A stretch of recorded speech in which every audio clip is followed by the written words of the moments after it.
கையில் பிடிச்சி பேசுங்க.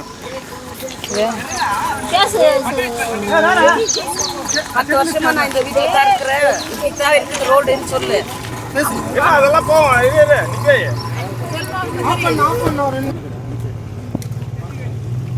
பாப்பா எல்லாருக்கும் டைம் ஆச்சு.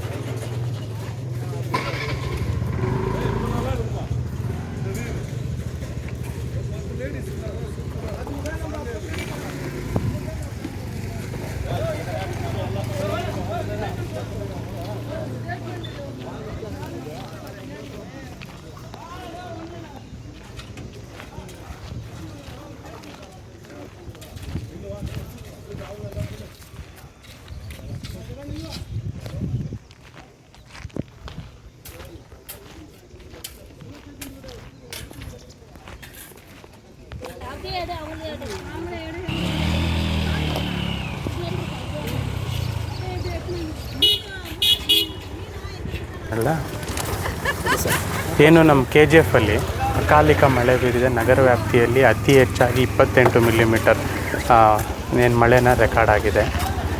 ಸ್ವಲ್ಪ ಕಂಪ್ಲೇಂಟ್ಸ್ ಬಂದಿದೆ, ಕೆಲವೊಂದು ಪಾಟ್ ಹೋಲ್ಸ್ ಫಿಲ್ ಮಾಡಿಲ್ಲ ಮತ್ತು ಕೆಲವೊಂದು ಮನೆ ತಗ್ಗು ಪ್ರದೇಶದಲ್ಲಿ ಮಳೆ ನೀರು ನುಗ್ಗಿದೆ ಅಂತ. ನಗರಸಭೆ ಅವರು ಎಲ್ಲ ರೀತಿಯಲ್ಲೂ ಕಾರ್ಯಪ್ರವೃತ್ತರಾಗಿ ಏನು ತಮಗೆ ಫಸ್ಟು ಗೊತ್ತಿರೋ ಹಾಗೆ 4th ಬ್ಲಾಕಲ್ಲಿರೋ ಸಮಸ್ಯೆ ಸಾಲ್ವ್ ಆಗಿದೆ. ಈಗ ಯಾವುದೇ ರೀತಿಯಲ್ಲಿ ನೀರು ಮನೆಗಳಿಗೆ ನುಗ್ತಿರೋದು ಇರಲಿಲ್ಲ. ಆ ಸಮಸ್ಯೆ ಬಂದಾಗ ನಾವು ನಗರಸಭೆಯಿಂದ 5 ಪಂಪು ಮೋಟಾರ್ನ ಖರೀದಿ ಮಾಡಿ ತಗ್ಗು ಪ್ರದೇಶಗಳಲ್ಲಿ ನೀರನ್ನು ಹೊರ ಹಾಕೋಕ್ಕೆ ನಾವು ಏನು ಆ್ಯಕ್ಷನ್ ತೊಗೊಂಡಿದ್ದೀವಿ ಅದು ನಮಗೆ ಸಫಲ ಕೊಟ್ಟಿದೆ.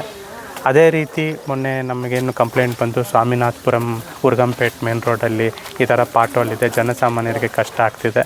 ಪೂರ್ವಾಪರ ನಾವು ವಿಶ್ಲೇಷಣೆ ಮಾಡಿದ್ರೆ ಇದು KUWSTB ಅವರು ಮಾಡಿರೋ ಅಂಥ ರೋಡು. ಇಲ್ಲಿ ರೋಡು ಕನ್ಸ್ಟ್ರಕ್ಟ್ ಆದಮೇಲೆ ಇಲ್ಲಿ UGD ಮತ್ತು ಪೈಪ್ಲೈನ್ ಹಾಕಾದ್ಮೇಲೆ ಅವರು ರೋಡನ್ನು ರಿಸ್ಟೋರೇಷನ್ ಮಾಡಿರೋದಿಲ್ಲ.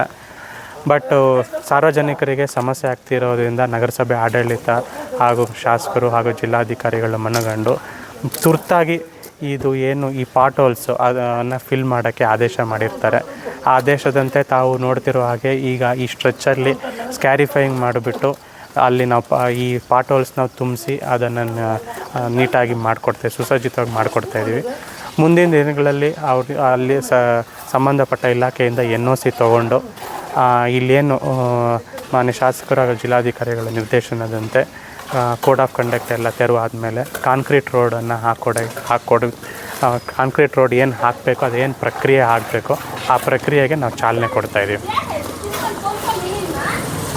ನಮಗೆ ಮೇಜರಾಗಿ ಮನ್ಗಂಡಿದ್ದು ಇದೆ ಈ ರೋಡ್ ಸಮಸ್ಯೆ. ಅದಲ್ಲದೆ ನಾವು ರೌಂಡ್ಸಲ್ಲಿದ್ದಾಗ ಚಿಕ್ಕ ಪುಟ್ಟದು ಏನಾದರೂ ಕೆಲಸ ಕಾರ್ಯಗಳಿದ್ದರೆ AW ಆಗಿರ್ಬೋದು, ನಾನಾಗಿರ್ಬೋದು ಅಟೆಂಡ್ ಮಾಡಿಸ್ತಾಯಿದ್ದೀವಿ. ಪಾತ್ರಿಕೆಯ ಮಿತ್ರರು ತಾವು ಇದೇ ರೀತಿಯ ಸಮಸ್ಯೆ ಎಲ್ಲಾದರೂ ಮನ್ಗಂಡ್ರೆ ನೀವು ನಮಗೆ ತಿಳಿಸಿದ್ರೆ, ನಮ್ಮ ದೂರವಾಣಿ ಸಂಖ್ಯೆಗಳಿಗೆ ತಾವು ತಿಳಿಸಿದ್ರೆ ನಾವು ಇಮಿಡಿಯೇಟಾಗಿ ಅದಕ್ಕೆ ಏನು ಕಾರ್ಯಪ್ರವೃತ್ತರಾಗಬೇಕು, ಏನು ಆ್ಯಕ್ಷನ್ ತಗೋಬೇಕು ಅದು ನಾವು ತೊಗೊಳಕ್ಕೆ ನಾವು ರೆಡಿ ಇದ್ದೀವಿ. ಎಲ್ಲ ವಾರ್ಡ್ಗಳು ವಿಸ್ತರಣೆ ಮಾಡಿದ್ರೆ ಹಾಂ, ಇನ್ನು ತಾವು ನಾಯಿಗಳದ್ದು ನಿನ್ನೆ ತಾವು ಏನು ಕವರ್ ಮಾಡಿದ್ದೀರಾ ಅದು 35 ವಾರ್ಡುಗಳಲ್ಲೂ ನಾವು ಕಾರ್ಯ ಮಾಡ್ತಾಯಿದ್ದೀವಿ. ನೆನ್ನೆನೂ ಇದರ ಬಗ್ಗೆ ಮಾತಾಡಿದ್ದೀನಿ. ನಾವು ನಾಯಿಗಳನ್ನ ABC ಮಾಡಬೇಕಾಗತ್ತೆ, ಅಂದರೆ ಸಂತಾನಹರಣ ಚಿಕಿತ್ಸೆ, ಅನಿಮಲ್ ಬರ್ತ್ ಕಂಟ್ರೋಲು. ಊಹಾಪೋಹಗಳೇನಿದೆ ಅಂದರೆ ಜನರಿಗೆ ನಾಯಿಗಳನ್ನ ಬೇರೆ ಕಡೆ ಸ್ಥಳಾಂತರ ಮಾಡ್ತಾರಂತ. ಆ ರೀತಿ ಸ್ಥಳಾಂತರ ಮಾಡಲು ಅವಕಾಶ ಇರೋದಿಲ್ಲ. ಯಾವ ನಾಯಿನ ಎಲ್ಲಿ ಹಿಡ್ದಿರ್ತೀವೋ ಅದೇ ಜಾಗದಲ್ಲಿ ಅದನ್ನು ತೆಗೆದುಕೊಂಡು ಹೋಗಿ ಅದಕ್ಕೆ ಅರವಳಿಕೆ ಮದ್ದು ನೀಡಿ ಏನು ನುರಿತ ವೈದ್ಯರಿರ್ತಾರೆ ಅವರ ಪರ್ಯವೇಕ್ಷಣದಲ್ಲಿ ಸಂತಾನಹರಣ ಚಿಕಿತ್ಸೆ ಮಾಡಿ ಅದನ್ನು ಒಂದು 3-4 ದಿನ ಅದನ್ನು ಮಾನಿಟರ್ ಮಾಡಿ ಮತ್ತೆ ಅದೇ ಜಾಗಕ್ಕೆ ತೆಗೆದುಕೊಂಡು ಬಂದು ಅದರ ಮಾನಿಟರಿಂಗ್ ಬೇಸಿಸ್ ಮೇಲೇ ನಾವು ಅದು ಮಾಡುವಂಥದ್ದು.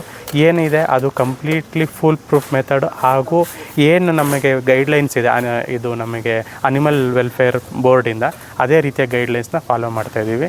ಇದು ಪೂರ್ತಿ KGF ಸಿಟಿ ವ್ಯಾಪ್ತಿಗೆ ಇರೋದಿದೆ. ಸರ್ ಇದು ತಾತ್ಕಾಲಿಕನ ಹೆಂಗೆ ಸರ್ ಇದು ಇವಾಗ ಏನು ತಾವು ನೋಡ್ತಾ ಇದ್ದೀರಾ, ಇದು ತಾತ್ಕಾಲಿಕ ಅಂತ ಹೇಳೋಕ್ಕಿಂತ ಇದು ಒಂದು ಮೆಥಡ್ ಆಫ್ ಮೆಥಡು ಈ ಪಾಟೋಲ್ನ ಈ ಸಮಸ್ಯೆನ ಸಾಲ್ವ್ ಮಾಡೋಕ್ಕೆ. ಏನು ಈ ಕೋಡ್ ಆಫ್ ಕಂಡಕ್ಟು ಮುಗಿದಾದ್ಮೇಲೆ ಈ ಶಾಶ್ವತ ಪರಿಹಾರ ಇದು 1 ಕಿಲೋಮೀಟ್ರ್ ಸ್ಟ್ರೆಚ್ ಬರುತ್ತೆ. ಈಗಾಗಲೇ ಶಾಸಕರು ಇದ್ರ ಬಗ್ಗೆ ಗಮನ ವಹಿಸಿದ್ದಾರೆ. ಕಾಂಕ್ರೀಟ್ ರೋಡ್ ಹಾಕೋಕ್ಕೆ ಏನು ಟೆಂಡರ್ ಪ್ರೊಸೀಜರ್ ಇದೆ, ಟೆಂಡರ್ ಪ್ರಕ್ರಿಯೆ ಏನಿದೆ ಅದು ಚಾಲನೆ ಕೊಡ್ತೀವಿ. ಮತ್ತು ಏನಾದ್ರು ಕಾಳಜಿ ತಗೊಂಡಿದ್ದೀರಾ? ಏನಾದರೂ ಫಂಡ್ಸ್ ಏನಾದ್ರು ಬಂದಿದೆಯಾ? ಫಂಡ್ಸ್ ಅಂತ ಸ್ಪೆಷಲ್ ಇದು ವಿಶೇಷವಾಗಿ ಇಲ್ಲ, ವಿಶೇಷವಾಗಿ ಏನು ಅನುದಾನ ಬಂದಿರುವುದಿಲ್ಲ. ಬಟ್ಟು ನಾವು ಏನು ನಮ್ಮ ಅನುದಾನದಲ್ಲೇ, ನಮ್ಮಲ್ಲಿ ಲಭ್ಯವಿರೋ ಅನುದಾನದಲ್ಲೇ ನಾವು ಅದನ್ನು ಕೆಲಸ ಮಾಡ್ತಾಯಿದ್ದೀವಿ. ನಮ್ಮ ಪೌರ ಕಾರ್ಮಿಕರು ತಮಗೆ ತಿಳಿದಿರೋ ಹಾಗೆ ಎಲ್ಲ ಮೇಸ್ತ್ರಿಗಳಾಗಿರ್ಬೋದು, ನಮ್ಮ ಹೆಲ್ತ್ ಇನ್ಸ್ಪೆಕ್ಟರ್ಸ್ ಆಗಿರ್ಬೋದು, ಯಾವುದೇ ದೂರವಾಣಿ ಮುಖಾಂತರ ಅವ್ರ ಕಂಪ್ಲೇಂಟ್ ಬಂದರು ಅಥವಾ ನನ್ನ ಮುಖಾಂತರ ಅವ್ರ ಕಂಪ್ಲೇಂಟ್ ಬಂದರು ಅಥವಾ ತಮ್ಮ ಪತ್ರಿಕೆಗಳಲ್ಲಿ ಅಥವಾ ದೃಶ್ಯ ಮಾಧ್ಯಮದಲ್ಲಿ ಬಂದರೆ ಎಲ್ಲ ರೀತಿಯಲ್ಲೂ ಕೆಲಸ ಮಾಡ್ತಾಯಿದ್ದಾರೆ. ಕೆಲವೊಂದು ಕಡೆ